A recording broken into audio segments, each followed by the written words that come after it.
हमारे चैनल को सब्सक्राइब करें और बेल आइकन दबाएं।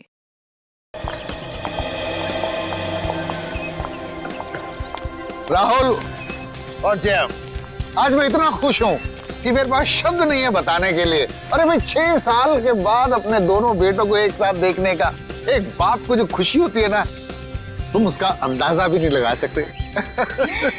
बाबूजी, राहुल, जय, जल्दी आइए, खाना तैयार है। आप लोग भी प्लीज आइए। आओ बेटा, जल्दी आओ, खाना तैयार है। हाँ भाई मेरे मिक्की माउस। क्या खाएंगे गुड़िया? मिक्की बेटा आप क्यों? ये हलवा लीजिए ना, नीता ने खास आपके लिए ही तो बनाया है, लीजिए। अरे वाह। तो बेटा मिक्की, भूख लगी है ना? वाह क्या स्वादिष्ट हलवा है, मजा आ गया। बाबूजी, आज शिल्पा ने खाने में बहुत ज्यादा प्यार डाला है, इसीलिए खाना इतना टेस्टी लग रहा है सबको।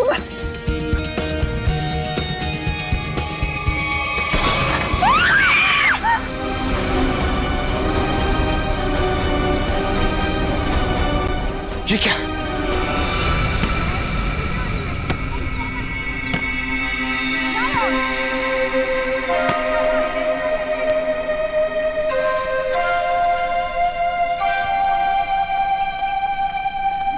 अरे प्रकाश अंकल, आप यहाँ?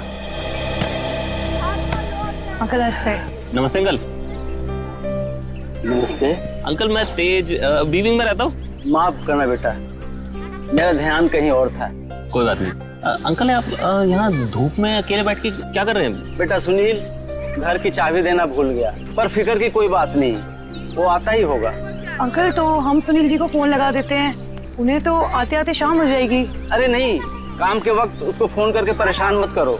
जैसी आपकी मर्जी अंकल, लेकिन कम से कम आप हमारे घर पे आके इंतजार कर लीजिए। नहीं मुझे चलेगा, मुझे अकेला छोड़ दो।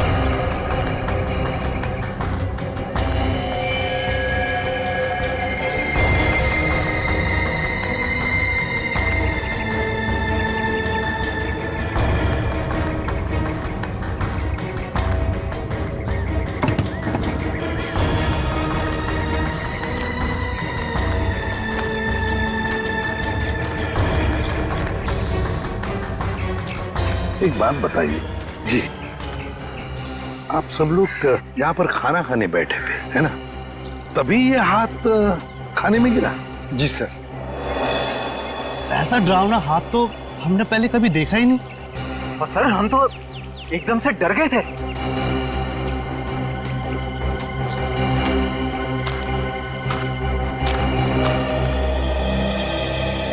सर आपने हाथ तो देखा ही ना सर, गला नहीं है लेकिन खून पूरी तरह से सूख चुका है।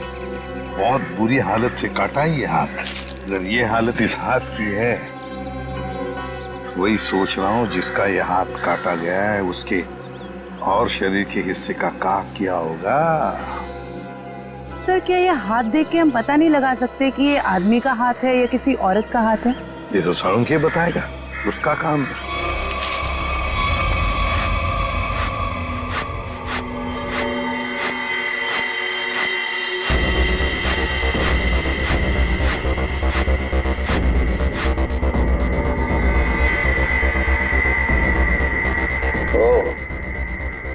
इन मुजरिमों के हौसले भी दिन ब दिन बुलंद होते जा रहे हैं। ओए, अकेले में क्या बातें कर रहा है? मुझसे बात कर। क्या पता चला, बताओ जल्दी। बस जिस किसी का भी हाथ है उसका डीएनए मरने वाले की कहानी पुकार पुकार कर बता रहा है। ऐसी क्या कहानी बता रहा है सर?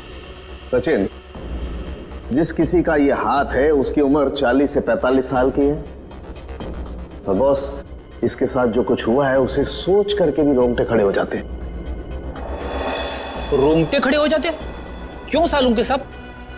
इसके हाथ में से खून का एक एक कतरा निचोड़ निचोड़ के निकाला गया है। क्या कह रहे हैं सर आप?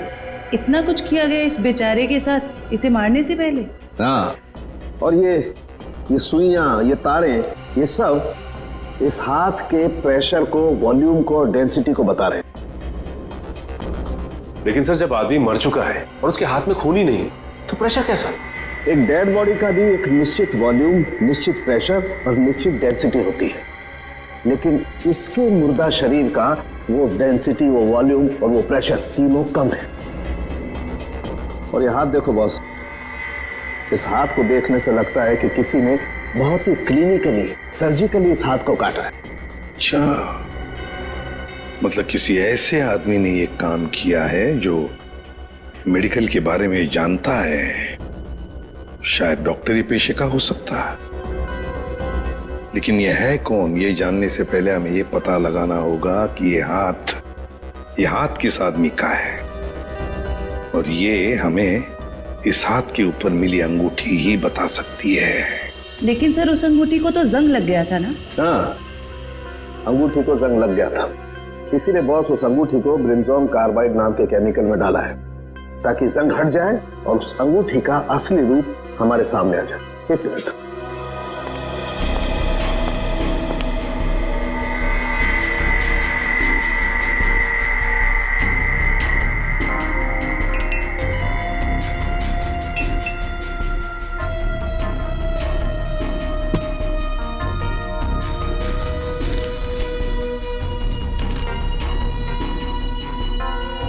ये देखो बॉस,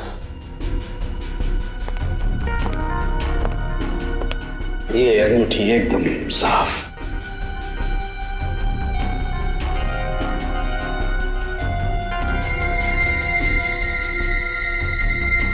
ये क्या है?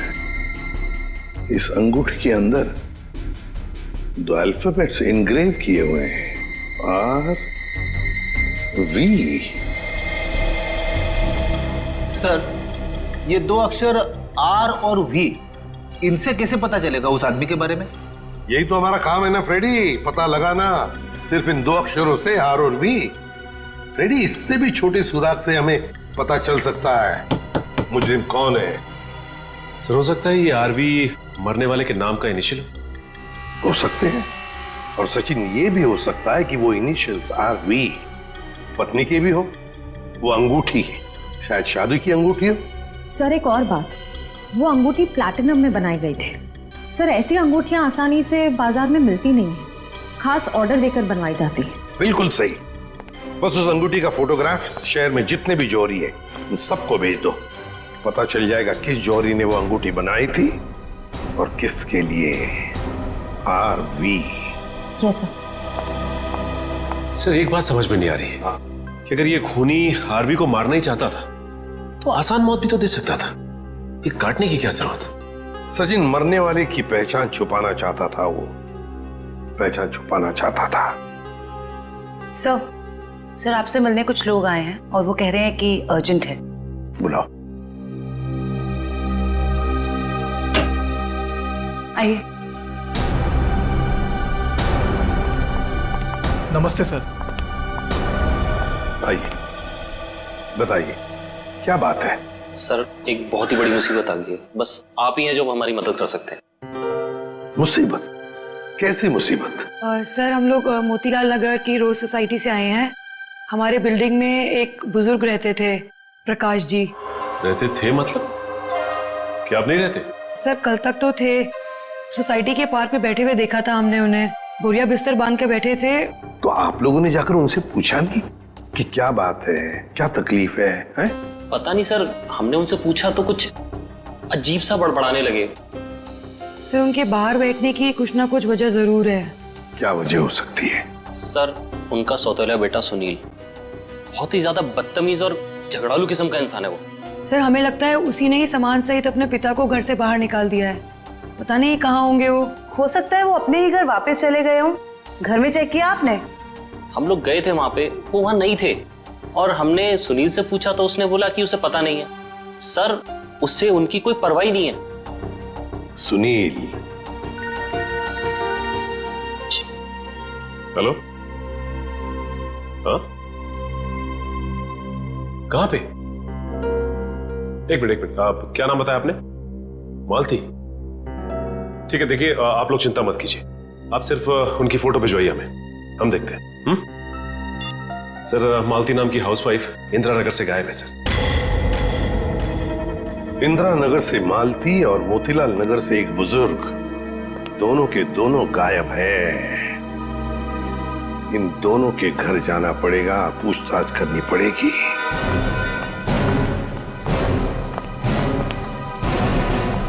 सर, हमने मिस्टर सुनील का घर अच्छे से चेक किया। प्रकाश जी नहीं है वहाँ पे, और ना ही कोई ऐसा सुराग मिला है जिससे प्रकाश जी के बारे में कुछ पता चल सके। सर मैंने कहा था ना कि मुझे कुछ नहीं पता कि वो कहाँ चले गए। प्रकाश जी तुम्हारे सौतेले पिता थे, तुम्हारे उनके साथ अक्सर झगड़े हुआ करते थे, है ना? क्यों? सर झगड़े होते थे, पर किस घर में झगड़े नहीं होते। इसमें सौतेली वाली बात कहाँ से आ गई सर? सगे बाप बेटों में भी तो झगड़ा होता है ना। मैंने उन्हें हमेशा सखी से ज्यादा समझा। अगर इतना प्यार था तो फिर उन्हें बाहर क्यों छोड़ दिया? सर उन पे घर की डुप्लीकेट चाबी थी, चाहते तो घर में बैठ सकते थे।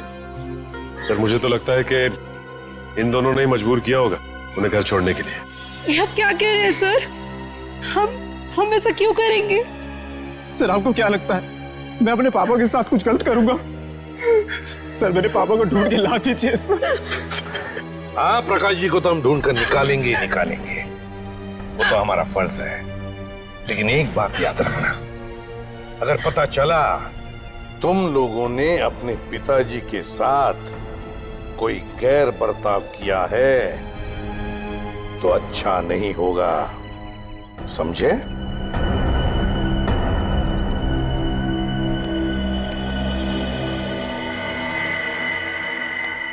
सर ये वो लेटर है जो मालती छोड़ के गई थी। जरा बच्चों को अंदर लेके जाओ।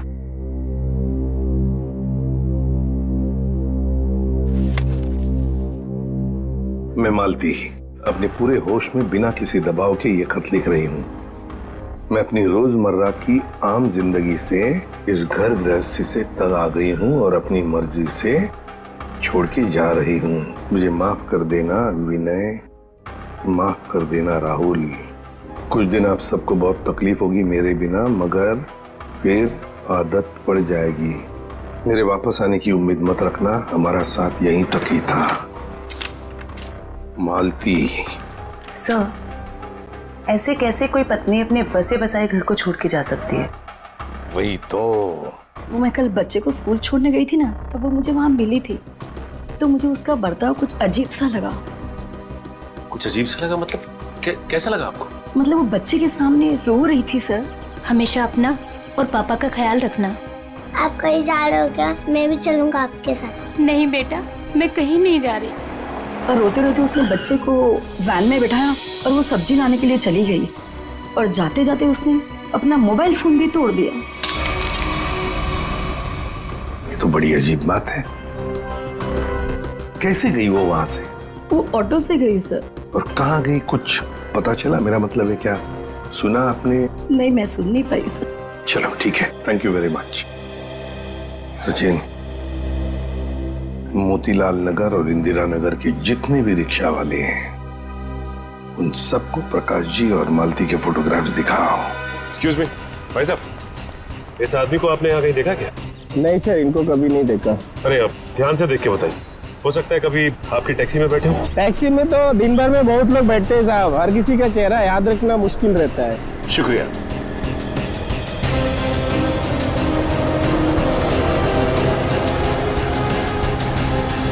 भाई साहब आप देखिए इन्हें, कहीं देखा है आपने? इस बुजुर्ग आदमी को तो मैंने पिंजर की खाड़ी के पास छोड़ा था। पिंजर की खाड़ी?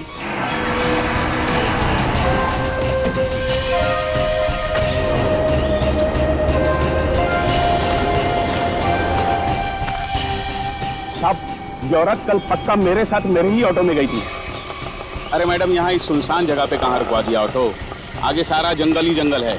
और साहब एक और बात बताऊं, वो औरत ना मुझे बड़ी अजीब सी लग रही थी साहब। पूरे रास्ते रोती हुई गई और मोटी डोंगरी की गुफा के पास इसने मेरी ऑटो रुकवाई और उतर के चली गई। मैंने कहा भी कि मैडम अपने बाकी के पैसे तो लेते जाइए, लेकिन उसने पीछे मुड़कर देखा ही नहीं, बस जंगलों की तरफ बढ़ती चली गई साहब। ठीक है जी सर।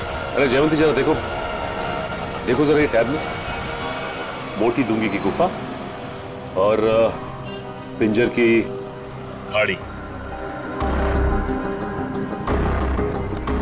सर ये दोनों इलाके तो कुलवाड़ी के जंगलों के आसपास हैं। काफी सुनसान इलाका लग रहा है सर। हाँ, इस इलाके में 20 किलोमीटर तो जंगल ही जंगल है, लेकिन ये दोनों ऐसे घने जंगल में उतरे क्यों?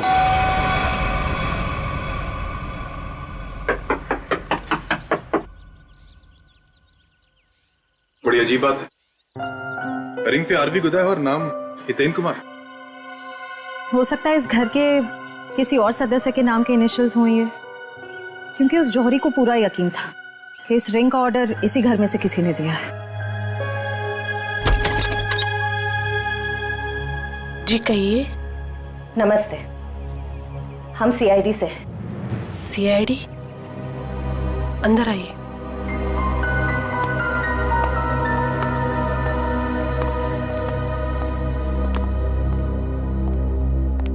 जी हितेन ठीक तो है ना? कहाँ है वो? आप उन्हें साथ नहीं लेके आए?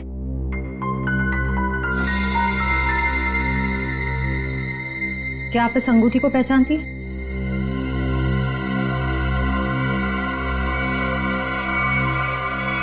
संभालिए अपने आप को। मैम ये लीजिए।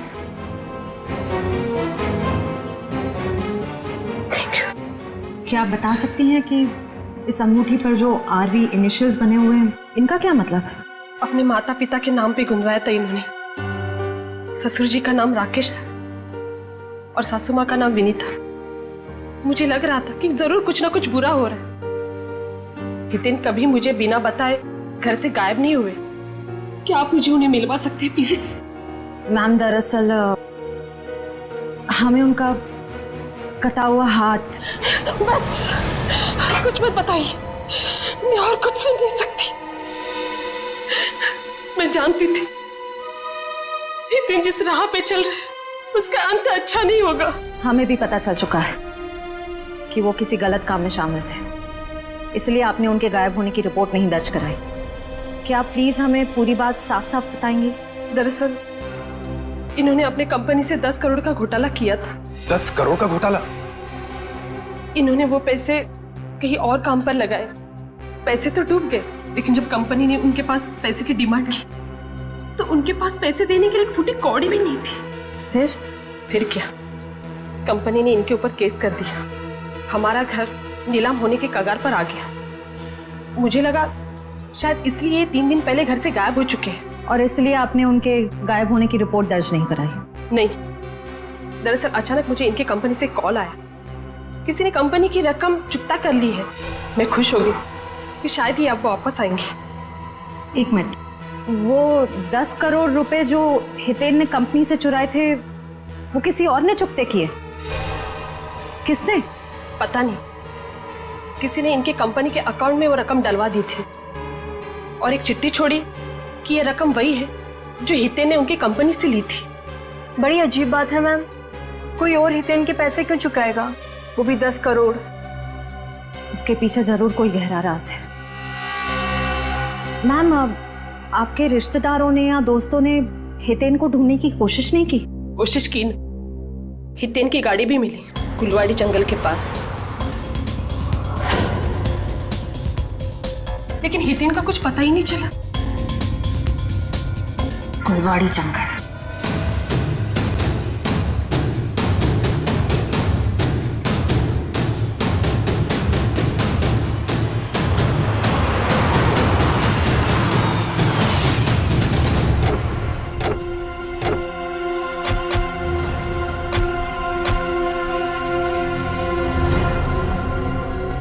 सर ये जंगल तो काफी डरावना है। प्रकाश जी और मालती यहाँ क्या करने आए होंगे? हो सकता है उन्हें झांसा दे के लाया गया हो या जबरदस्ती यहाँ ले आया गया हो।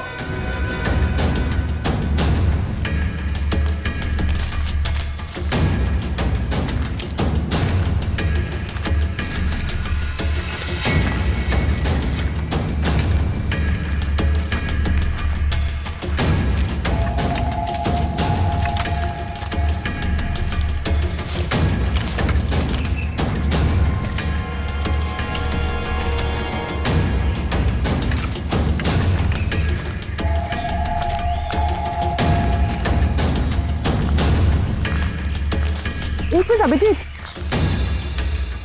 वो देखो।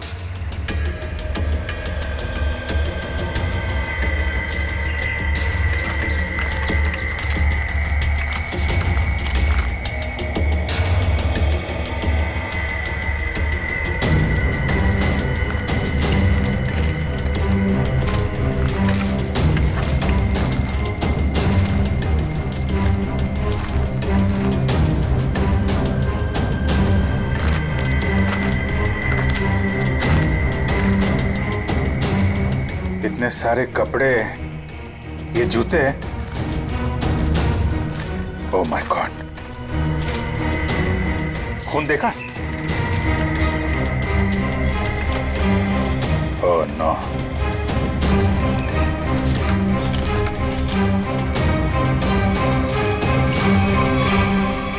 ये खोपड़ियां, ये हड्डियां, ये जंगल के अंदर चल क्या रहा है?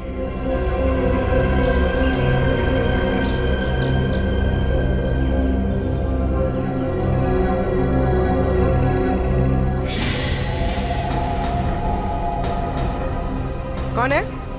कौन है वहां?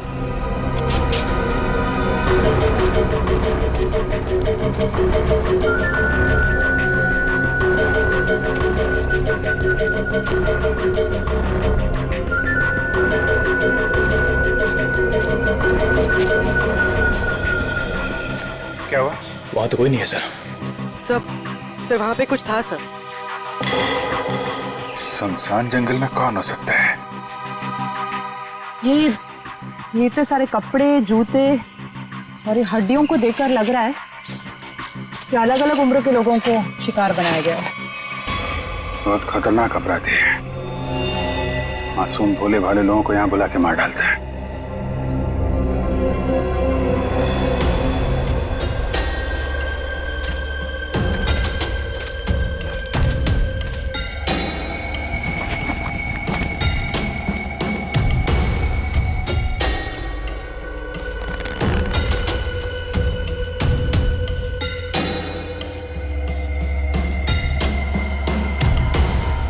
प्रकाश जी का बैग है ये अपने बीवी बच्चों की फोटो लेके यहाँ पे क्यों आए थे?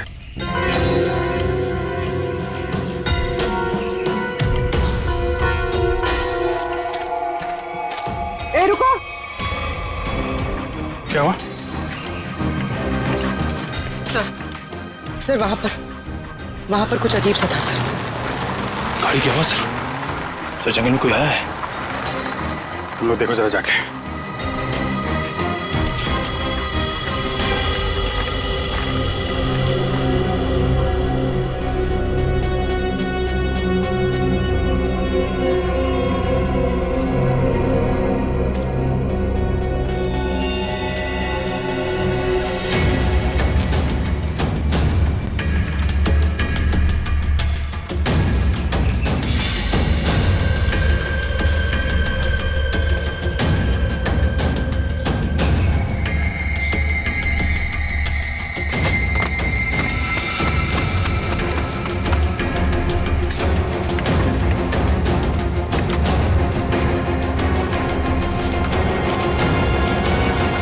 हितेन का कटा हुआ हाथ और उसकी गाड़ी मिलती है गुलवाड़ी जंगल के आसपास।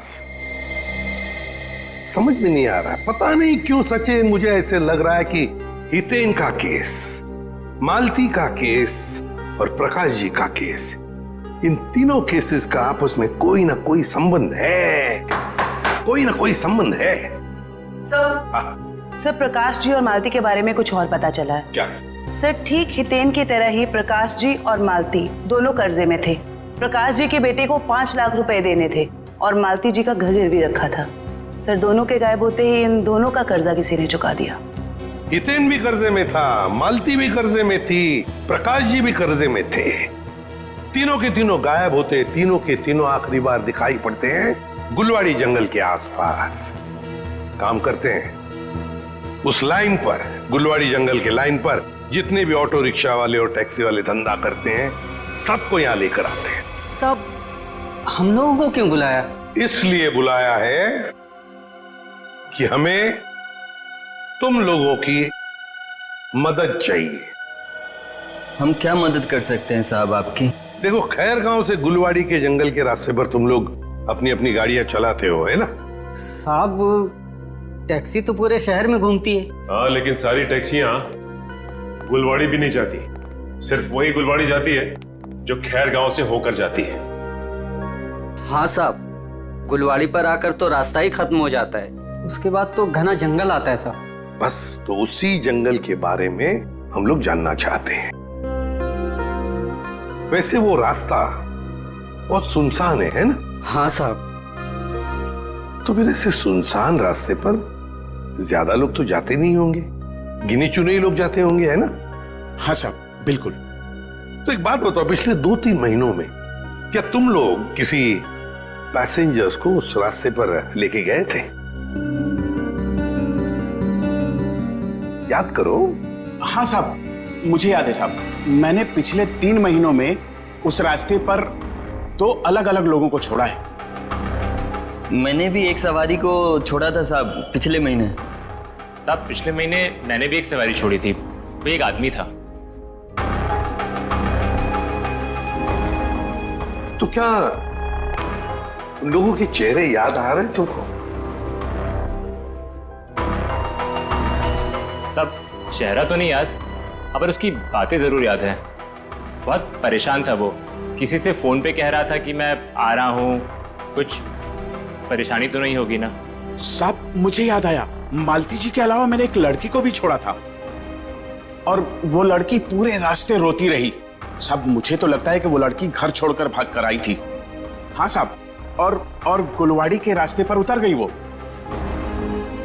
मैंने अपने सवारी से बोला था यहाँ पर ऑटो और टैक्सी नहीं मिलेगा साहब, पर उसने कोई जवाब ही नहीं दिया। सर ये तो बिल्कुल प्रकाश और मालती के केसेस जैसा है। हाँ श्रेया, ये तीनों के तीनों केसेस एक जैसे ही हैं और जरूर और भी ऐसे केसेस होंगे। लेकिन हितेन, प्रकाश और मालती, इन तीनों के जिसने भी कर्जा चुकाया है उसी ने इन तीनों को गायब भी किया है। समझ में नहीं आ रहा है ये सब करने के पीछे ये खोने का मकसद क्या है? मकसद तो पता नहीं अभिजीत, लेकिन इतना जरूर कह सकती हूँ कि ये एक हॉट ब्लडेड मर्डर है। सोचा समझा किया गया अपराध जो किसी पढ़े लिखे आदमी ने किया है। पढ़े लिखे आदमी? ये देखो, इस खोपड़ी को किसी केमिकल में डुबो कर रखा गया था। केमिकल में? क्या जंगल में कोई लैब खोल के रखी है क्या उसने? हो सकता है। एक मिनट।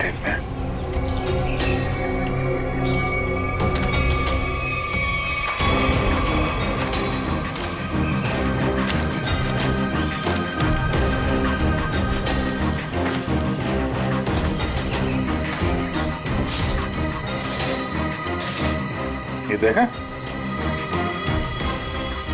जंगल में पाइप कैसे आ गई? लेकिन नक्शा में तो कोई पाइप वगैरह नहीं थी। वही तो,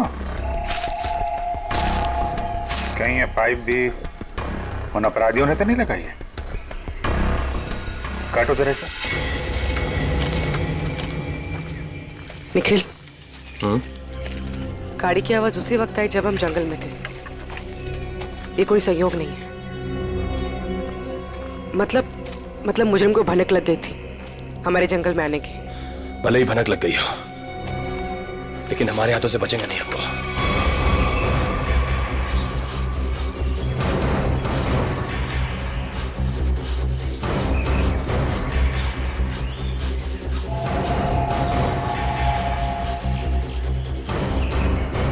बदबू आ रही है। खून? पाइप में खून है? लोगों को मार के, उनकी लाशों को काट के इस पाइप में से खून भेजा जा रहा है। इसे एक आदमी का काम नहीं है, ये पूरा का पूरा गिरोह है। ये पाइप हमें उन तक पहुंचाएगा। सर मैंने मिसिंग पर्सन्स ब्यूरो से पता लगा। सर जंगल के पास जो जो लोग गायब हुए थे वो सब कर्जे में डूबे हुए थे। जो जो लोग उस गुलवाड़ी जंगल में गायब हुए सब कर्जे में डूबे हुए हैं। मतलब मेरा शक सही था। ये कोई संयोग नहीं, सोच समझ के बनाया हुआ प्लान है ये, कर्जे में डूबे लोगों को निशाना बनाने का। सर लगता है ये कोई सीरियल किलर है जो कर्जे में डूबे लोगों को ही अपना शिकार बना रहा है। सर सचिन हो तो हम पता लगा ही लेंगे। ये प्रकाश, हितेन और मालती, इन तीनों के फोन रिकॉर्ड चेक किए? Yes sir. क्या पता चला?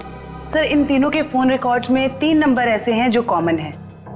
किस किस के फोन नंबर्स है वो? सर 2 नंबर तो बंद आ रहे हैं और तीसरा नंबर किसका है इसका पता नहीं चला है, लेकिन सर इस तीसरे नंबर से किसी जया को फोन किया गया है परसों। तीसरे नंबर से जया को फोन किया गया है? तो फिर लगता है जया की जान को खतरा है। जया की जान को खतरा है। श्रेया, इस जया को फोन करो, पूछो उससे क्या वो किसी कर्जे में डूबी है क्या।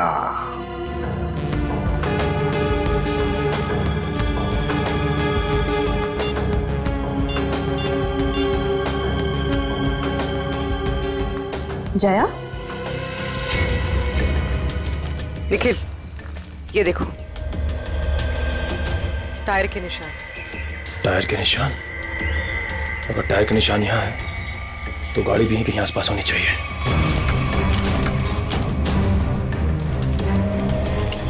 गाड़ी उस तरफ है, संभाल के।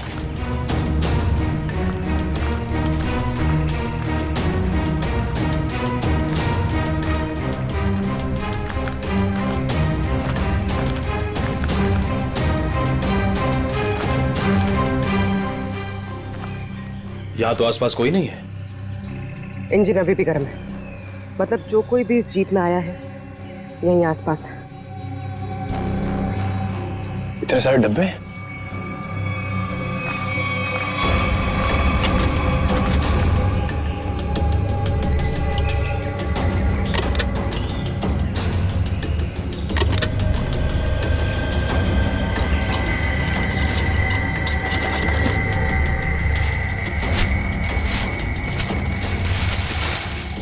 ये तो अस्पताल का सामान है, यहाँ इस जंगल के बीच क्या कर रहा है? वही तो।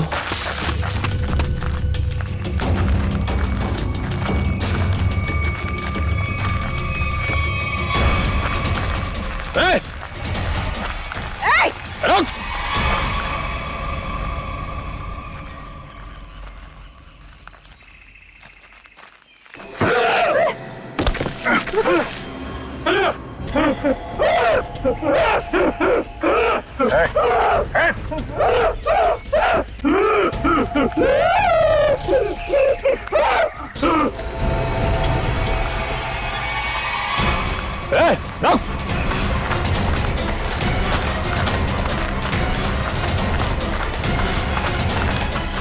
देखो क्या क्या है, क्या बात है?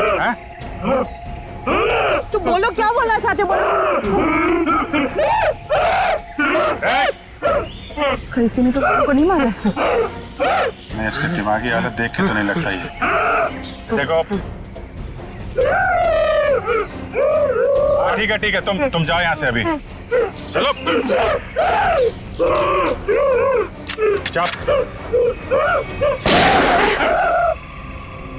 तुमने गोली क्यों मारी? वो बेचारा डर के भाग गया। वापस आके इसको बचा लेंगे। पहले प्रकाश और मालती को बचाना जरूरी है, कहीं उनकी भी ऐसी हालत ना हो जाए।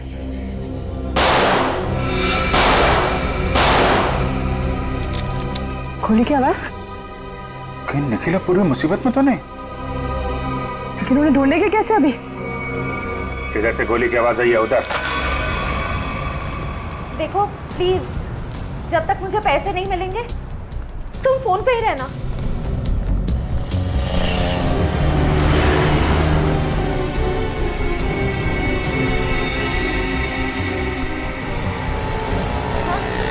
मुझे दुकान दिख गई, मैं आ रही।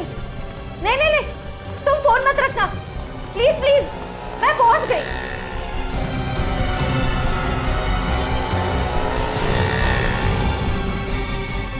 भाई साहब वो मिट्टी का तेल दो ना।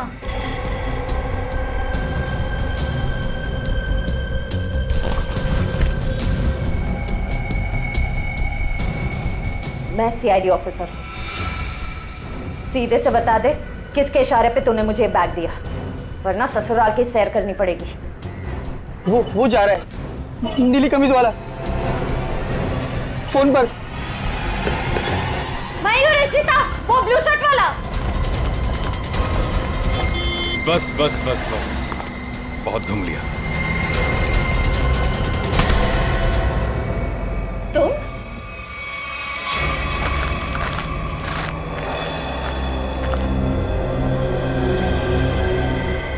घसीटने के निशान।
लग जा।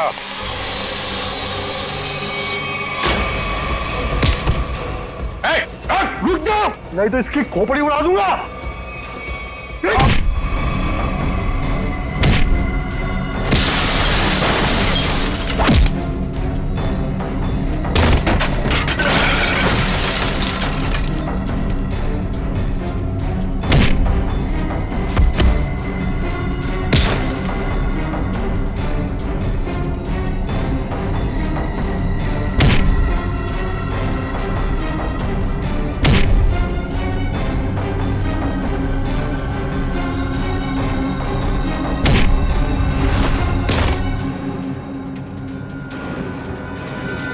कि बस लगी तो नहीं?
एक मिनट पूर्वी, उसका नकाब उसका ये साथी उतारेगा।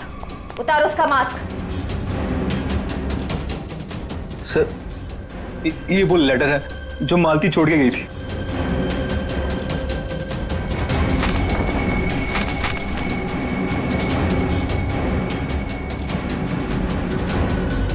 आप क्या कह रहे हैं सर? हम ऐसा क्यों करेंगे? पैसों की लालच में तुम इतनी गिर गई, तुमने इंसानियत को शर्मसार कर दिया। यहाँ तक कि अपने पिता समान ससुर तक को नहीं छोड़ा तुमने।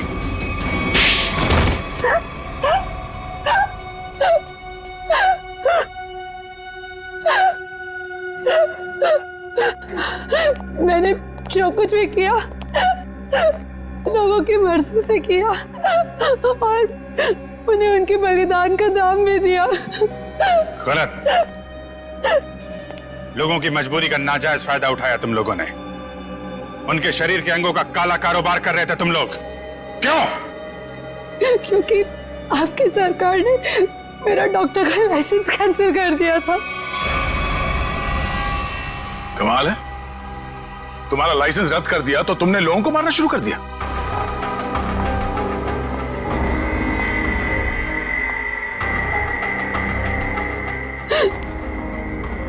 तुम्हारे आड़े टेढ़े एक्सपेरिमेंट ने यह हाल कर दिया लोगों का।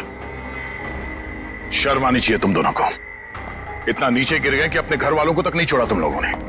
क्या करते सर, विदेशी ग्रुप से पैसा ले चुके थे हम, और जो अंग उन्हें चाहिए थे वो हमारे पास नहीं थे, इसलिए सोचा घर वाले ही सही। बड़े बड़े मुजरिम देखे हमने, मगर तुम लोगों जैसे घटिया सोच वाले लोग आज तक नहीं देखा। बीमार हो तुम लोग, इस समाज में रहने लायक नहीं हो। किस्मत अच्छी हुई तो जिंदगी भर जेल में सड़ोगे, वरना आसार तो यही है कि अदालत फांसी देगी तुम्हें। ले जाओ इन्हें। चल।